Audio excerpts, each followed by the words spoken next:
भाव से ही तो भगवान है, क्योंकि भाव ही तो है जिसके कारण हमें पत्थर में भी भगवान दिखने लगते हैं। भाव ही तो है हमारा। अगर बैल दिख जाए तो हम उसको भाव के कारण भगवान से जोड़कर प्रणाम करते हैं कि भगवान का वाहन है। भाव ही तो है कि अगर सर्प भी दिख जाए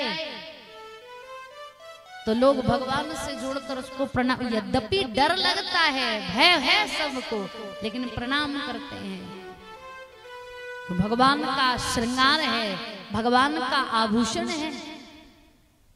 भाव ही है जिसके कारण मंदिर में बैठी हुई मूर्ति को हम भगवान मानकर पूजने लगते हैं। क्योंकि कहा जाता है ना, भावना पत्थर को भगवान बना देती है। भाव ही तो है जिससे हम भगवान को भगवान मानने लगते हैं। भाव ही है जिसके कारण हाथी को देखकर हम गणेश जी का रूप मानकर प्रणाम करने लगते हैं। तो भावना ही है। भगवान में भाव हो जाए, भगवान के चरण में भाव हो जाए, भगवान के प्रति भाव हो जाए, तो ये भावना ही है जो भगवान को हमारे बीच में प्रकट कर देती है, प्रसन्न कर लेते हैं भाव के कारण। लेकिन देखिए, भगवान के प्रति आज के समय में लोगों के मन में बड़ा भाव है, बड़ी श्रद्धा है, और भाव श्रद्धा होनी भी चाहिए। क्योंकि भगवान शंकर और मां पार्वती स्वयं श्रद्धा और विश्वास के रूप है। और श्रद्धा और विश्वास ये दोनों हमारे हृदय में भगवान के प्रति होना चाहिए। क्योंकि भगवान शंकर और मां पार्वती कौन है? श्री रामचरितमानस में जिस समय गोस्वामी बाबा रामचरितमानस को लिखना प्रारंभ करते हैं, श्लोक लिखे 7 श्लोक। 7 श्लोकों में पहला श्लोक भगवान गणेश की स्तुति, वर्णानाम अर्थ संघानाम रसानाम छंदसामपि मंगलानाम च कर्तारो वंदे वाणी विनायको। और दूसरा श्लोक, भवानी शंकरो वंदे। मैं भगवान शंकर और मां पार्वती को प्रणाम करता हूं जो श्रद्धा विश्वास रूपिणो, जो श्रद्धा और विश्वास के देवी देवता हैं, उन भगवान शंकर को बारंबार प्रणाम है। और श्रद्धा और विश्वास भगवान शिव और मां पार्वती हम सबको संकेत करते हैं कि हमारे जीवन में भी श्रद्धा हो, विश्वास हो, भगवान के प्रति श्रद्धा विश्वास भाव होना चाहिए। हम सब भगवान की पूजा करते हैं, किस लिए? श्रद्धा के कारण। कोई भी कामना भगवान को कहते हैं किस लिए? हमें विश्वास है भगवान हमारे इस कार्य को पूर्ण करेंगे। श्रद्धा और विश्वास से हम भगवान के मंदिरों में जाते हैं, पूजा करते हैं, भाव से पूजा करते हैं। लेकिन निवेदन भगवान की हम सब पूजा तो करते हैं। कई लोग क्या करते हैं, जल्दी जल्दी सुबह उठे, स्नान इत्यादि किया, जल लेकर गए और जल्दी जल्दी देखा कि भीड़ है भगवान के मंदिर में, तो जल चढ़ाया। पता नहीं जल भोले बाबा पर चढ़ रहा है कि सामने वाले की मूंड पर चढ़ रहा है, और जल चढ़ाए और लौट कर आ गए। हम भगवान के मंदिर में जाएं, भगवान की पूजा करें, और भाव की पूजा होती है। अभी तो इतना भगवान की भक्ति का समय चल रहा है, लोग कहते हैं कलयुग चल रहा है। कलयुग नहीं, शिवयुग चल रहा है। क्योंकि जहां देखो वहीं भगवान शंकर की भक्ति की जा रही है। और कुछ साल पहले ही आप देख लो, बेचारे भोले बाबा मंदिर में अकेले बैठे रहते थे, और आज समय है कि भोले बाबा को 1 मिनट अकेले रहने का समय ही नहीं है। एक भक्त जाता है, स्नान कराता है, पूजा पाठ करता है, श्रृंगार कराता है, आरती उतारता है, इतने में दूसरा भक्त पहुंच जाता है, पूरा श्रृंगार हटाकर फिर स्नान कराया, फिर पूजा आरती, फिर श्रृंगार। आपकी श्रद्धा है, आप पूजा कीजिए। मैं आपके भाव को या आपकी श्रद्धा को ठेस नहीं पहुंचाना चाहती, लेकिन निवेदन, मंदिर में भगवान है, मंदिर की हम भगवान की पूजा करें, सेवा करें, स्नान कराएं, जल चढ़ाएं, आरती उतारें, अच्छी बात है, लेकिन दिन भर ही स्नान नहीं कराते रहना चाहिए। क्योंकि मंदिर के जो पुजारी जी हुआ करते हैं ना, वो प्रातः काल स्नान ध्यान कराकर भगवान को सुंदर वस्त्र पहनाकर सुंदर श्रृंगार करके आरती उतार देते हैं। इतने में भक्तों की लाइन लग जाती है, एक आया फिर स्नान कराया, दूसरा आया फिर स्नान, और भोले बाबा को स्नान कराओ ठीक है, वैसे श्रृंगार जिनका हो जाता है फिर श्रृंगार बार बार उतारा नहीं जाता है। भोले बाबा फिर भी ठीक है, लेकिन माता पार्वती बेचारी का श्रृंगार किए, सुंदर साड़ी पहनाए, श्रृंगार करने के बाद आरती उतारे, पूजा किए, श्रृंगार करके पुजारी जी गए नहीं कि भक्त तो पहुंच गए, भोले बाबा को स्नान कराए तो पार्वती मैया के माथे पर से भी जल चढ़ा दिया। पुजारी जी के स्नान श्रृंगार करने के बाद आप जल चढ़ाइए, लेकिन माथे पर नहीं, चरणों में जल चढ़ाइए। क्योंकि दिन भर ही अगर स्नान कराते रहो, जैसे हम व्यवहारिक दृष्टि में देखें, आप कोई माता बहन बहुत अच्छा श्रृंगार करके ब्यूटी पार्लर से और आए, और घर का कोई व्यक्ति कह दे कि श्रृंगार हो गया, कहा हाँ हो गया, चलो अब स्नान कर लो, तो एक बार तो सोचोगे चलो ठीक है, किसी कारण से कह रहे होंगे तो स्नान कर लेते हैं, एक बार स्नान कर लो। स्नान के बाद फिर श्रृंगार करो, 1 घंटे में पूरी लिपाई पुताई हो, और फिर कोई कह दे कि श्रृंगार के बाद स्नान कर लो, तो अगर ज्यादा ही मर्यादा और संस्कार वाली हैं तो दूसरी बार भी स्नान कर लेंगे, पर तीसरी बार फिर स्नान करो और फिर श्रृंगार हो, और फिर कोई कह दे कि स्नान कर लो, तो दिमाग खराब नहीं हो जाएगा कि पागल वागल हो क्या, स्नान कर लो, जब देखो जब स्नान कर लो, दिन भर नहाते रहे क्या। गुस्सा आ जाता है ना, क्रोध आ जाता है।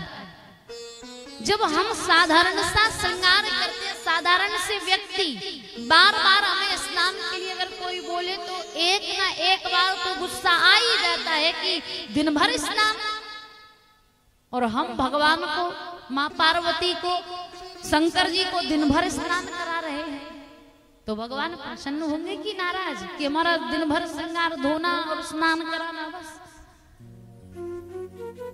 आप जल चढ़ाइए, आपकी श्रद्धा है, भगवान में भाव है, प्रेम है, लेकिन श्रृंगार हो जाने के बाद जल चरणों में चढ़ाया जाता है। भगवान शंकर को हम प्रसन्न करते हैं, तो कई लोग ऐसे होते हैं मंदिर में गए, सीधे भोले बाबा को जल चढ़ाए, आरती उतारे, पूजा पाठ की और चले आए घर, लेकिन ऐसे में भगवान प्रसन्न नहीं होते।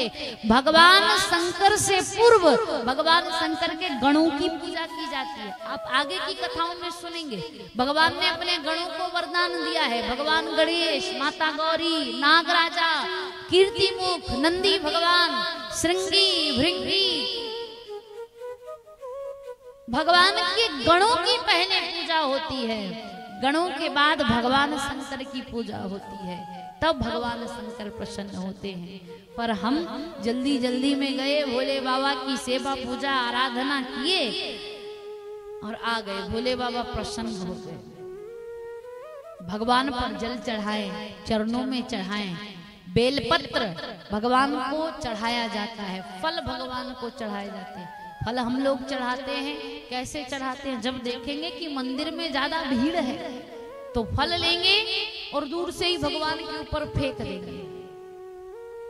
वो फेंकी हुई वस्तु, वो फेंके हुए पुष्प, वो फेंके हुए फल भगवान स्वीकार करेंगे। आप यही देखो, यहां से अगर मैं कोई वस्तु फेंक फेंक कर आप लोगों को दूं, आपको अच्छा लगेगा? जब हमें कोई बात अच्छी नहीं लगती तो भगवान को कैसे अच्छा लगेगा? इसलिए भगवान को पास जाकर वो चढ़ाएं। नहीं पास जा पा रहे, वैसे तो कई लोग होते हैं भगवान के माथे पर फल चढ़ा देते हैं। फल माथे पर चढ़ाने की चीज है क्या? फल किस लिए भगवान को चढ़ा रहे हो कि भगवान भोग लगाए, लेकिन माथे पर रख दिया, खोपड़ी में रख दिया, क्या भगवान खा पाएंगे? जैसे हम किसी के घर जाएं और कोई लाकर पानी हमारे सिर में रख दे तो हम कहें पागल वागल आदमी है। पानी सामने दिया जाता है पीने के लिए कि सिर में रखा जाता है? कोई खाने की वस्तु लाकर हमें दे और सिर में रख दे तो हम खा पाएंगे? नहीं खा पाते। क्या करते हैं? सामने लाकर रखी जाती है। कोई भी खाने का फल या कोई भी वस्तु आप अर्पित कर रहे हो तो भगवान के सामने अर्पित की जाती है। भगवान सब स्वीकार करते हैं, लेकिन कहीं ना कहीं नियमों में हम गड़बड़ी करते हैं। भगवान के चरणों में जल चढ़ाइए। श्रृंगार हो गया है तो, श्रृंगार नहीं हुआ तो आप ऊपर से स्नान करा सकते हैं। श्रृंगार हो जाने के बाद चरणों में जल, बेलपत्र, फल जो है वो भगवान को चढ़ाएं, सामने चढ़ाएं, फूल भगवान को चढ़ाएं तो भगवान के मस्तक पर। वैसे तो हम अधिकारी ही नहीं कि भगवान के मस्तक तक हमारे हाथ जा सके। हमारे कर्म इतने अच्छे नहीं, हम इतने बड़े नहीं, इतने अधिकारी नहीं कि हम भगवान के मस्तक तक हाथ पहुंचा सके। हम भगवान के चरणों के अधिकारी हो। चरणों के अधिकारी भी बहुत कम लोग बन पाते हैं। जो भक्त होता है, जिसे भगवान अपनी शरण में ग्रहण करे, वो भी बहुत कम लोग होते हैं। लेकिन भक्त अगर हम हैं तो भगवान के मस्तक तक नहीं, भगवान के चरण पर हमें कोई भी वस्तु अर्पित करनी चाहिए। हम भगवान के मस्तक पर चढ़ाने के अधिकारी नहीं, हम भगवान के चरण में चढ़ाने के अधिकारी हैं। फल चढ़ाएं, फूल चढ़ाएं, धतूरा चढ़ाएं, बेलपत्र चढ़ाएं, कोई भी सामग्री हो भगवान के चरण में अर्पित करें, क्योंकि हम इतने बड़े नहीं कि भगवान के मस्तक तक हाथ पहुंचा सके। जैसे व्यवहारिकता में, संसार में मर्यादा होती है। कोई भी घर का बालक अपने माता पिता के माथे पर या अपने माता पिता की बराबरी से नहीं बैठता। जिन परिवारों में मर्यादा होती है, गुरु की बराबरी से नहीं बैठता है, संतों की बराबरी से नहीं बैठता है। क्यों? मर्यादाएं बनाई गई है, शिष्टाचार बताए गए हैं। गुरु अगर हमारे हैं तो गुरु के सामने चरणों में बैठा जाता है।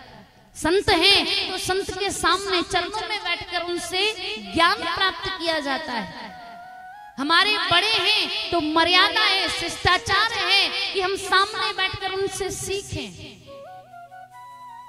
ऐसे ही वो भगवान है जिसके नीचे सारी सृष्टि के जीव हैं। वो परमात्मा पिता हैं, हम सब उसकी संतानें हैं। हम कैसे उसके मस्तक तक हाथ पहुंचा सकते हैं? इसलिए मस्तक पर नहीं, भगवान के चरणों में अर्पित करना चाहिए। फेंकना नहीं है, चढ़ाना है। आप वहां जा सकते हो तो ठीक है, नहीं तो मंदिर में पुजारी जी हुआ करते हैं, आप पुजारी जी को दे दीजिए। पुजारी जी हमारे फूल भगवान पर चढ़ा दीजिए, पुजारी जी हमारे फल चढ़ा दीजिए, हमारे वस्त्र चढ़ा दीजिए, पर फेंकिए मत। फेंकी हुई वस्तु भगवान स्वीकार नहीं करते। भगवान को भाव से, श्रद्धा से अर्पित कीजिए। प्रभु ये आपके लिए है, आपकी दी हुई, आपको अर्पित कर रहे हैं प्रभु, इसका भोग लगाइए। तो भगवान सब स्वीकार करते हैं। पत्रम पुष्पम फलम तोयम, सब स्वीकार है, क्योंकि भगवान भाव के भूखे हैं।